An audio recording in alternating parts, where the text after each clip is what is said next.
dernière défaite du Thunder cette nuit. Oklahoma City a perdu sa plus lourde défaite de la saison, Shai. Une défaite de 15 points. Voilà, c'est ça la plus lourde défaite du Thunder cette saison. Défaite contre les Timberwolves, 116-101. Un match où Minnesota a mis l'accent sur sa défense de fer, sans Rudy Gobert d'ailleurs au Paradoxalement, passage. ouais.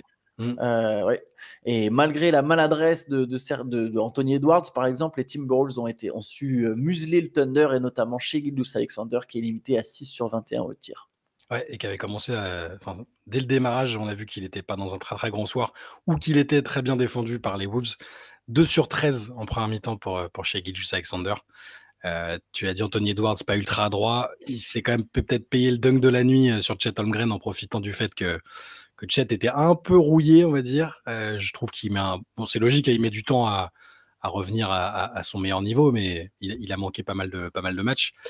Et c'est étonnant, tu as raison de dire que la défense a été retrouvée un peu du côté de Minnesota, en tout cas ponctuellement, sans Rudy Gobert, avec un Naz Reid que j'ai trouvé excellent, comme très très souvent, c'est un joueur, c'est le 6e homme de l'année en titre, mais c'est un excellent joueur avant tout. 27 points, 13 rebonds, 7 passes. Et Minnesota, qui est une des équipes pas incompréhensible, mais qui est quand même parmi les plus irrégulières cette saison, qui fait tomber OKC, qui restait sur 7 victoires de suite quand même. Ouais, après, à un moment, il faut bien qu'OKC tombe aussi. Tu vois, il y a forcément des matchs que tu laisses filer, mais bien joué à Minnesota. Effectivement, Naz Reid très très bon. C'est marrant que Nickel Alexander-Walker ait contribué à être celui qui limite son cousin chez Gilgeous-Alexander. Voilà, du côté de ce match-là. Effectivement, Holmgren, ça revient tranquillement. Ouais. On verra, on ne sait pas encore ce que ça vaut, la doublette Holmgren-Hartenstein. Alors, ils font un double-double ensemble, mais on ne sait pas encore à quel point c'est une paire qui va fonctionner ou non. On verra d'ailleurs si justement à un moment sur cette fin de saison, est-ce qu'il y aura un ajustement, un des deux qui sort du banc, est-ce que Marc Daigneault va préférer jouer avec un seul grand et jouer un peu plus mobile, enfin même si Holmgren et Hartenstein sont tous les deux mobiles, mais bon, on a compris l'idée, l'esprit, c'est des choses à suivre. Tu sais à quel point je suis optimiste pour OKC, ou en tout cas je crois en eux, mais là avec le match de cette nuit, et pas que, il y a un match ou deux où Shai a été en difficulté sur la saison, ça arrive de temps en temps et il lui arrive d'être maladroit. Du coup, je me pose parfois des questions sur est-ce qu'en playoff, s'il a un match, 2 matchs, 3 matchs où c'est plus difficile au niveau de l'adresse, et on a vu que ça pouvait arriver, même avec le Canada d'ailleurs, est-ce que Jalen Williams, il est déjà prêt, déjà capable à dire ok, pas de souci, le numéro 1, il est en difficulté ou très bien verrouillé, est-ce que moi je peux claquer des matchs à 30 points en playoff contre une équipe forte? Voilà, c'est mon bémol que je vais mettre sur une équipe dans laquelle je crois. Je répète que je les imagine en finale NBA cette saison, mais c'est mon petit bémol ça me revient quand je vois des matchs comme celui de cette nuit en fait. De toute façon, ça va être une des grandes questions, hein. Est-ce que Holmgren, est-ce qu'ils sont capables d'être assez forts au rebond? Comment ils vont fonctionner quand ça manque d'adresse? Le Thunder est la meilleure équipe de la ligue cette saison, en saison régulière, mais il y a évidemment encore des petites questions en playoff. Notre ami Pascal Gibernet soulignait il n'y a pas longtemps par rapport à Sam Presti, Super GM, etc. Il disait ouais, Super GM, mais en attendant, on verra. Il a quand même un peu fumble de bague avec Durant, Westbrook, James Harden, et depuis, il n'y a pas eu une seule finale de conférence, tu vois. Donc Gibernet, il mettait en avant, on verra si cette équipe est capable de gagner. Et l'an dernier, au final, était déjà attendu très haut, mais tu passes par des étapes. Tu vois, l'an dernier, ils perdent en demi. Là, j'imagine qu'il y a quand même encore un cap supérieur dans cette équipe qui. Moi, je ne la vois pas aller tout au bout. Genre, championne, je serais surpris. Champion, je serais surpris. Par contre, effectivement, que le Thunder sorte de l'Ouest, ça me semble plausible. Et c'est vrai qu'après, une fois que tu es en finale, presque tout peut arriver, tu vois. Donc, ça va être à suivre, ça va être intéressant, même notamment sur ce que tu dis sur Shai Gilgeous-Alexander. C'est très bizarre parce qu'il fait toujours ses stats, mais il y a certains matchs clés. Tu vois, par exemple, le match Canada-France, c'est quoi, quart de finale de. Ouais. Il est invisible, en fait, le moment où la France met le bouillon au Canada. Après, il met ses points, mais sur ce moment-là, il est invisible. Et il y a eu 2-3 séquences pendant les playoffs aussi contre les Mavericks où il perd un peu. C'est un peu dur à pointer du doigt. C'était un peu la même chose avec Tatum à un moment, mais Tatum a fini par gagner au final. Mais tu vois, il y a certains moments où je dirais pas qu'il oublie comment ça joue, mais Voilà. Bref, à suivre comment Shai Gilgeous-Alexander va se comporter dans les moments chauds des matchs chauds. Mais il a l'air très calme, il a l'air d'avoir du sang-froid, puis il est inarrêtable en 1 contre 1. Donc, Je mets juste une petite nuance ou précision sur Sam Presti. Je suis d'accord dans le fond avec Pascal, hein, auquel on passe le bonjour, mais en fait, pour moi, s'il est aussi respecté et admiré, parfois, LeBron lui-même dit que c'est le meilleur GM de la ligue, tu vois. C'est pas tellement pour ce qu'il a accompli sportivement, c'est paradoxal, hein, mais je trouve qu'il est tellement ingénieux pour rebondir et pour sortir de situations qu'il a peut-être provoqué, voilà, l'échec avec le post James Harden à OKC.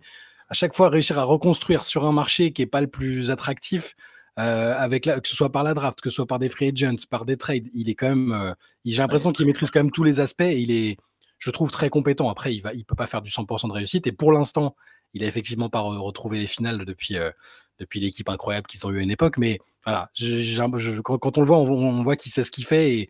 Et j'ai pas peur quand OKC est dans une mauvaise période. Je sais que derrière, ils vont reconstruire d'une manière ou d'une autre correctement. Ouais, non, mais moi aussi, je trouve. Et d'ailleurs, la période post-James Harden, il y a quand même d'abord Westbrook, Paul George, c'est aussi excellent, tu vois. Et ils ont su se relever de ça. Alors, tu vois, il y a quand même un peu de chance. Forcément, il y a toujours une part de chance pour tout le monde. Chez Gilgeous-Alexander, je pense que personne ne s'attendait à ce qu'il atteigne ce niveau, tu vois. Il y a une part de chance là-dedans, mais bien sûr, Sam Presti, c'est quand même un excellent GM, il n'y a rien à dire. Golden State a battu Houston 105-98, la 3e victoire en 4 matchs depuis l'arrivée de Jimmy Butler. Jimmy Butler qui est maintenant encensé, hein. Il y a Steve Kerr qui dit c'est le real deal, il y a Draymond Green qui parle de game changer, et effectivement, moi je continue à être assez d'accord là-dessus. Hier soir, la victoire contre Houston en accélérant à la fin, voilà, il y a un 11-2 passé à la fin avec un gros panier de Stephen Curry qui met 27 points, 19 points, 8 rebonds, 4 passes pour Jimmy Butler. C'est vrai que c'est alors game changer, oui, dans le sens littéral du terme, ils changent leur jeu parce que là c'est cool pour eux d'avoir cette option d'un joueur qui attaque le cercle, qui coupe, qui met de l'énergie, qui il fait du post-up, il apporte du QI basket. Bon, voilà, c'est rien que ça, c'est une plus-value énorme. Ça change un peu aussi leur façon de jouer et de manière positive. Il apporte une autre forme de menace en attaque, ce qu'ils avaient pas ou plus quand même avec Wiggins. Donc oui, je suis d'accord, ça change. Je sais toujours pas à quel point ça va changer leur perspective, mais l'atmosphère a changé. L'humeur des joueurs, de ses coéquipiers, sa propre humeur, parce que on l'a déjà dit, c'est aussi ce qui faisait qu'on était plutôt, on les rangeait dans la colonne des gagnants, c'est qu'un Jimmy Butler engagé, motivé, ça fait la différence. À Miami, même quand il jouait, tu voyais qu'il tirait une tronche de 10 km de long et il n'avait pas envie d'être là, quoi. Et ça reste un joueur un peu particulier et qui amène une énergie différente à une équipe qu'on avait besoin. Dans les matchs comme suite cette nuit, oui, ça fait des différences forcément, quoi. Et ils se sont fait un peu peur quand même, attention, parce qu'ils avaient 24 points d'avance et ils sont quand même fait reprendre un peu. Choix fort d'Udoka en deuxième mi-temps, il a laissé Jalen Green, Şengün et Dillon Brooks sur le banc. Ils sont plus jamais rentrés et ils sont quand même revenus. Ils sont pas rentrés dans le 4e quart-temps, en fait. Ils n'ont pas mis du tout dans le 4e quart-temps. Ouais. Voilà, et malgré ça, Houston a quand même été a plutôt bien accroché les Warriors. Ouais, non, c'est clair. Mais bon, Houston, pareil, il y a une espèce de petite situation. C'est pas la crise, mais tu sens qu'il y a une perte de régime. Alors, les Rockets sont 4e, sont menacés par les Lakers juste derrière. Si les Lakers, d'ailleurs, avaient gagné ce match contre Utah, Los Angeles serait aujourd'hui 4e. Et mine de rien, même les Clippers sont pas très loin. Donc bref, Houston a perdu un peu du terrain, là où Houston était quand même, a priori, à un moment bien placé pour finir 2e. Mais depuis l'absence de Fred VanVleet... Ouais, j'allais dire, je pensais pas que l'absence de VanVleet ferait autant de mal. Mais là, statistiquement, voilà, ça fait très... Mais parce que c'est le seul qui crée, en fait, VanVleet. Et sachant que c'est même pas, tu vois, c'est ce qu'on soulignait, quoi. C'est même pas le meilleur créateur du monde, mais souvent, les possessions, elles se terminaient par vas-y, Fred, prends un step back ou un side step 3 parce qu'on sait pas quoi faire, ou joue un pick and roll. Et quand il est pas là, il y a personne pour faire ça, quoi. Ouais. Dallas, héroïque. Les Mavericks sont héroïques. Les Mavericks jouent avec 8 blessés la nuit dernière. 8 blessés, pas un joueur de plus de 2,3 m. Comme quoi, le small ball, ça marche toujours, hein. notamment des fois pour défendre. On l'a vu avec Minnesota, là on peut le voir avec Dallas. Dallas a battu Miami 118-113. Il n'y avait pas Kyrie Irving, il n'y avait pas Klay Thompson. Bref, il y avait quasiment personne, mais il y avait Dante Exum qui n'est pas passé loin de son record en carrière, 27 points. Il y avait encore Max Christie, 19 points, 5 rebonds, 5 passes, 3 interceptions. Lui, Il est vraiment bon. Et bref, Dallas a battu Miami. Ouais, très très étonnant. Alors, attention, on va pas. C'est pas parce que là ils peuvent gagner 6-7 matchs, ça changera pas. Change rien à l'analyse. On va pas changer l'analyse de notre trade. Venez pas nous dire en commentaire et voilà les Mavs pendant que les Lakers. C'est ce que font les Mavs et ce qu'arrive à faire Jason Kidd avec ce qu'il a. C'est admirable. Par contre, ça change pas leur. Surtout avec les blessures et ce qu'on a appris cette nuit sur Gafford, ça change pas le plafond, ça change pas leur capacité à être performant, à mon avis, en playoff cette année. Mais là, il y avait pas Kyrie, il y avait pas Klay Thompson. Ils apprennent juste avant que Gafford il va être absent 1 mois et demi minimum. Ils ont 0 joueur dans le secteur intérieur. Parce que même Dwight Powell, tu pourrais dire, allez, on a toujours un vétéran qui traîne, un Dwight Powell, tu vois, mais non, ça fait 14 matchs qu'il n'est pas là. Derek Lively, ça fait 1 mois qu'il n'est pas là. Et malgré ça, ils arrivent à trouver des ressources insoupçonnées. Tu l'as dit, Max Christie, il est irréprochable depuis qu'il est arrivé. C'est, on le répète, une excellente pioche. Exum, très très bien aussi. Son retour depuis quelques semaines a fait du bien aussi. Dinwiddie, Kessler Edwards, voilà, c'est bravo à Jason Kidd et bravo aux joueurs de réussir à tenir le coup comme ça contre il n'y avait pas Bam Adebayo. Ouais, pour punir dans la raquette. Il y a 40 points de Tyler Hero. Après, le Heat, justement, n'a pas réussi à appuyer à l'intérieur. Que 25 points marqués par Miami à l'intérieur. Mais moi, là, les Mavs, c'est le genre de 5 que j'aime bien et que je trouve très dangereux. Souvent, notamment quand tu as des blessés, c'est que tu as 5 mecs qui sont longs, en fait. Tu n'as pas de grands à proprement parler, mais tu n'as pas de petits non plus. Tu vois, que ce soit les Kessler Edwards, Exum, Maxence Prosper, McChristie, c'est des mecs qui vont être polyvalents en défense, qui vont jouer dur, qui vont être longs, et ça gêne. Et même le Thunder est le meilleur exemple. Alors, le Thunder peut aligner Holmgren et Hartenstein, mais le Thunder est aussi excellent quand le Thunder met 5 mecs comme ça sur le terrain, où ça défend très très fort, ça coupe les lignes de passe, parce que tu as des longs bras, tu réduis vachement l'espace en fait de l'attaque, le spacing de l'attaque adverse.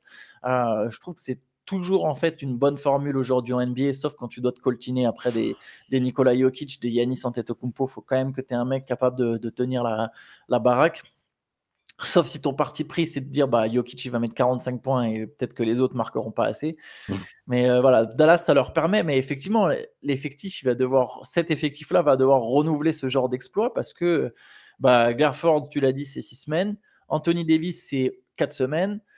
Au moins, tout cela, c'est au moins. Derek Lively, c'est au moins jusqu'en mars, début mi-mars, voire même revenir tout court. Et Dwight Powell, c'est la hanche, il n'a pas joué depuis 14 matchs. Pareil, a priori, ça va quand même prendre un moment. Donc voilà, cet effectif, il y a quand même du Kyler Kelly qui a joué, du Brandon Williams. C'est des mecs qui, normalement, tu ne pensais pas voir sur le terrain pour Dallas, quoi. Non, bon, encore une fois, c'est admirable, mais ça a ses limites. Et même s'ils arrivent, admettons qu'ils arrivent à retrouver tout le monde dans le temps qui est annoncé pour chacun, il faut retrouver le niveau de compétition et le rythme juste avant les playoffs, au moment des playoffs. C'est pas pour les enterrer, hein, je répète, c'est admirable ce qu'ils font gagner avec aussi peu de joueurs de taille, bravo. Mais ça change pas les limites qu'on entrevoit, en fait, c'est tout. Après, là, sur d'autres matchs, il y aura Kyrie, il y aura Klay Thompson aussi, ça fait la différence. Mais moi, je me projette déjà sur une série de playoffs, c'est peut-être pas très juste, parce qu'ils sont... Et on connaît leur situation là, mais sur une série de playoffs, ça change pas grand-chose pour moi à ce que j'entrevoyais avant toutes ces blessures. Et puis surtout qu'à l'heure actuelle, une série de playoffs, elle serait sans doute soit contre Memphis, soit contre Oklahoma City. Alors contre Memphis, je pense qu'au complet, ils ont leur chance, les Mavs. Mais contre OKC, c'est compliqué quand même. Ah oui. New Orleans a battu Sacramento 140-133, match qui s'est joué en prolongation avec un énorme CJ McCollum, 43 points, 37 après la pause et 11 des 13 points de son équipe en prolongation. Voilà, McCollum a pris les choses en main pour New Orleans qui a gagné pour la première fois depuis 10 matchs. Enfin, ils est resté sur 10 défaites de suite. 10 défaites de suite, pas de Zion. Hier, on disait Zion, il est content, il fait ses stats, l'équipe gagne pas, donc pour le tanking, c'est très bien. Là, sans Zion, ils arrivent à gagner un match à Sacramento, hein, c'était là-bas. Non, c'était à New Orleans. C'était le match précédent qui était et CJ McCollum, hyper impressionnant. En face, il y a 2 gros double-double, mais qui n'ont finalement pas servi à grand-chose. Sabonis prend 28 rebonds quand même. 22 points, 28 rebonds, 5 passes. Ouais. Et Zach LaVine, 32 points, 10 passes. Voilà. Ouais. Mais bon, voilà. Les Kings, ça alterne un peu. Alors, ça va mieux quand même depuis la présence de Duke Christie. Mais c'est vrai qu'il y a des matchs où tu te dis, ah, ceux-là, ils auraient pu le gagner. Markel Fultz n'a pas joué. Il a signé à Sacramento, mais il n'a pas joué ce match-là. Ça m'étonne pas. Je sais pas dans quel état physique il est, vu qu'il n'a pas joué depuis. J'ai l'impression que ça fait 1 million d'années qu'on l'a pas revu sur le terrain, mais peut-être Il était en rééducation de toute façon là depuis quelques mois en fait. Donc effectivement. Allez, autre carton, celui de Norman Powell qui a mis 41 points lors de la victoire des Clippers, là aussi en prolongation contre le Jazz.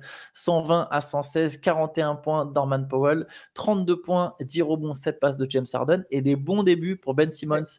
12 points, 7 rebonds, 6 passes, 3 interceptions, 1 contre, 4 sur 5 au tir, 4 sur 4 au lancer franc. Ben Simmons qui démarre bien son aventure à Los Angeles. Ouais, sur 27 minutes. Et les Clippers qui aussi ont renversé une situation qui n'était pas très très bien partie. Ils étaient menés de 20 points et ils ont petit à petit repris le contrôle du match. Norman Powell qui espérait une sélection All-Star Game l'aura pas cette saison, mais continue de faire la meilleure saison de sa carrière. Je sais pas si tu as ses stats sur la moyenne.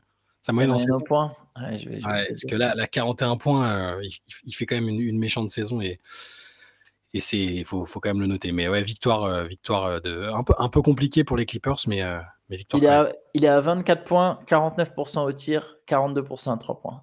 C'est quand même assez énorme. Et on peut signaler aussi Nicolas Batum a joué 30 minutes, 6 points, 5 rebonds, 1 contre. Yes. On a fait le tour des matchs. Tu voulais parler un peu du All-Star Weekend. Tu voulais qu'on se tente des petits pronostics. Absolument. Alors, on va pas vous mentir. On s'en cache pas. On n'a pas une hype gigantesque pour le All-Star Weekend. Mais je me suis dit qu'en tentant des pronos, ça pouvait donner un peu d'intérêt pour voir qui avait raison à la fin, pour voir qui s'était totalement planté. Du coup, j'ai fait une session sur le site où je rappelle les équipes qui sont engagées, je rappelle les joueurs qui participent au concours. Et je veux bien ton avis et je veux bien vos avis, chers auditeurs, en commentaire. Alors, on peut commencer par le mini-tournoi, du coup, le mini-tournoi avec les 4 équipes. Est-ce qu'il y a une des équipes... Déjà, tu veux que je te rappelle les rosters rapidement ? Je les ai sous les yeux, mais du coup, je sais qui est. Quand on donne notre prono, on peut dire qui est dans l'équipe. Très bien. On peut faire ça. Je vais donner la mienne, si tu veux, celle que j'ai mise dans la session. J'ai mis victoire de la team internationale, comme elle est surnommée, c'est la team Barclay, avec Jokic, Shai Gilgeous-Alexander, Wembanyama, Siakam, Şengün, Karl Anthony Towns, Donovan Mitchell et Trae Young. Voilà, moi, je mise sur celle-là et j'ai mis Shai Gilgeous-Alexander MVP. Ouais, déjà, c'est celle qui, je pense, va jouer, en fait. Je pense que Wembanyama et Shai, ils vont jouer. Et je suis très tenté de mettre la même. Surtout, ce qui me fait peur, c'est que je pense que sur les coachs, je serais tenté de dire... Enfin non, parce qu'ils ne coachent pas. Il y a les vrais coachs qui coachent derrière. Ouais. Il y a 4 coachs. Ok. Parce que j'allais dire sinon... Ils sont juste GM, c'est juste eux qui ont composé les équipes. Ok. Parce que sinon, entre Kenny Smith, Barclay, O'Neal et Candace Parker, tu vois, j'aurais fait un peu confiance à Kenny Smith. Et ce qui me fait peur, c'est que j'allais dire la team O'Neal. Et c'est vraiment le mec, si ça coachait, c'est celui que j'aurais eu le moins confiance, tu vois. Moi, je vais dire la team OG, moi. Donc, avec les vieux, je pense que les vieux, ils vont aller la chercher. Enfin, non, je pense. L'international et j'aurais dit comme toi, mais allez, je vais essayer de prendre quelque chose de différent. Je vais prendre les OG. LeBron, Curry, Tatum, Kevin Durant, Damian Lillard, James Harden, Brown, Kyrie Irving. MVP. Curry à San Francisco. Ok, oui. Et on rappelle que c'est la première équipe à 40 points qui remporte son match. C'est un mini-tournoi. Et donc, ça peut favoriser les vieux, peut-être, entre guillemets. Si le match dure trop, c'est un match au long cours. Donc, je comprends ton pronostic. Après, il y a les concours. Ouais. Bon, le Skill Challenge. On peut donner les participants. D'ailleurs, je n'ai pas le même que toi, c'est marrant. Ouais, les participants, donc ça marche par paire, par tandem. Il y a la team Cavs, Donovan Mitchell, Evan Mobley. La team Rooks, comme ils l'ont appelé, Zachary Rizaché, Alex Sarr, c'est la team Frenchie un peu. La team Spurs avec Chris Paul et Victor Wembanyama. Et la team Warriors avec Draymond Green et Moses Moody. Moi, mon pronostic, c'est... J'ai voulu jouer la différence. Je me suis dit, personne ne va s'attendre à ce que Rizaché et Sarr gagnent. Donc, j'ai mis la team Rooks. Alors qu'ils ont un vrai shot, je pense, vu qu'ils sont jeunes et dynamiques. Moi, je vais dire Mitchell et Mobley. Ok. En termes de skills, je pense que c'est les plus forts. Mais ce serait marrant que Rizaché et Sarr ont un shot, je pense. Ouais, je suis curieux de voir Chris Paul et Wembanyama et j'ai aucune confiance dans le tandem Draymond Green, Moses Moody sur le Skills Challenge. Je- Je sais pas pourquoi, mais je le sens pas. Moi non plus. Ce serait marrant qu'il gagne, parce que du coup, Ouais. moi non plus, j'y crois absolument pas. Le concours à 3 points, c'est toujours le seul moment à peu près où j'arrive à me hyper sur le week-end du All-Star Game. Le plateau est pas fou, je trouve. Enfin, on a déjà eu des plateaux plus intéressants, mais ça reste quand même cool. Je rappelle les participants, si tu veux. Jalen Brunson, Cade Cunningham, Darius Garland, Tyler Hero, Buddy Hield, Cam Johnson, Damian Lillard, Norman Powell. Damian Lillard qui vise un three-peat. Et le seul autre qui a déjà gagné ce concours parmi les participants, c'est Buddy Hield. Voilà. Et moi, j'ai mis Norman Powell, vu qu'il avait vraiment très très envie d'être là. Je pense qu'il va tout mettre sur le concours, même si Damian Lillard a un shot pour un three-peat pour rester dans l'histoire quand même. J'hésite entre Buddy Hield et Cam Johnson. Ah, tu penses pas que ton Dame va faire quelque chose? Ah, il est chez lui à Auckland. Enfin, il est à San Francisco, c'est pas Auckland, mais c'est à côté d'Auckland. Il peut être le triplé. Il y a que 2 joueurs qui ont 3 titres, c'est Larry Bird et Craig Hodges. Et il peut les rejoindre. Ouais, s'il va pas rater cette occasion quand même. Allez, je vais mettre Lillard. Mais on se souviendra que j'ai cité quand même Hield et Cam Johnson. Très bien. On s'en souviendra. L'histoire retiendra. L'histoire s'en souviendra. Le dunk contest, bon. Pareil que toi, moi. Sur le dunk contest. C'est vraiment pas le plus excitant. Mac McClung pour un triplé, Stephen Castle, André Jackson Jr., Matas Boutzelis. Je répète qu'il faut remplacer ce concours de dunk qui n'a plus d'intérêt par un tournoi de 1 contre 1. Ils le feront pas, mais j'aimerais voir ça. Je m'excuse par avance si on a un concours historique où on a quelque chose du genre de Lavin Gordon qui redonne un coup de fouet à ça, mais j'y crois pas trop. Mon pronostic, c'est on a dit qu'on avait le même, c'est Stephen Castle, juste parce qu'à Paris, ils avaient tous l'air très, très, très, très sûr qu'il allait gagner. Donc je mise sur Stephen Castle. Pareil. Très bien. Et on finit avec le Rising Stars Challenge, parce qu'il va normalement permettre à l'équipe qui gagne d'aller défier les autres dans le mini-tournoi. Je sais pas si j'ai les équipes sous les yeux, si tu veux. Moi, je sais exactement tout de suite qui je vois gagner. C'est la Team. Et en plus, c'est marrant, Team. Oui. Mais franchement, Anthony Black, Tristan Da Silva, Grady Dick, Jamie Raquez, Zachary Rezaché, Alexa et Brandim Podziemski, je suis sûr qu'ils vont gagner. Moi, alors donc, ça s'appelle la Team parce que les coachs, c'est les membres Run TMC, avec Chris Mullin, Mitch Richmond et Tim Hardaway. L'autre, la 4e équipe, c'est une équipe de G-League, où il y a notamment Mac McClung. Et moi, j'ai mis la team Mitch Richmond, parce qu'il y a les Frangins Thompson, il y a Bilal Koulibaly, il y a Toumani Camara, à mon avis, il va vouloir défendre sur tout ce qui bouge aussi, comme il fait en NBA. Bob Carrington, Scoot Anderson, je l'ai dit, je sais plus, et Yves Missy. Voilà. C'est la meilleure équipe défensive. Par contre, pour marquer des points, c'est compliqué. Après, bon, tu me diras, si les autres défendent pas, ils arriveront à mettre des dunks, quoi. Mais vu qu'on a choisi ces deux-là, c'est évidemment la 3e qui va gagner, la team Chris Mullin, où il y a quand même Stephen Castle. Ou la team J-League. Ouais, je pense pas. Je serais surpris. Rich Shepard, il se retrouve dans la team J-League. Franchement, c'est pas une blague, ça. Il va mettre 40 points. Il va mettre les 40 points de son équipe. Mais la team Chris, elle est pas mal, parce qu'il y a Stephen Castle, Ryan Dunn pour la défense, c'est cool, Zach Edey, Keontae George, Trace Jackson Davis, Dalton Connect et Jalen Wells. Elle est solide aussi, cette équipe. Mais franchement, sous-estime pas la team J-League, parce que eux, ils vont jouer, en fait.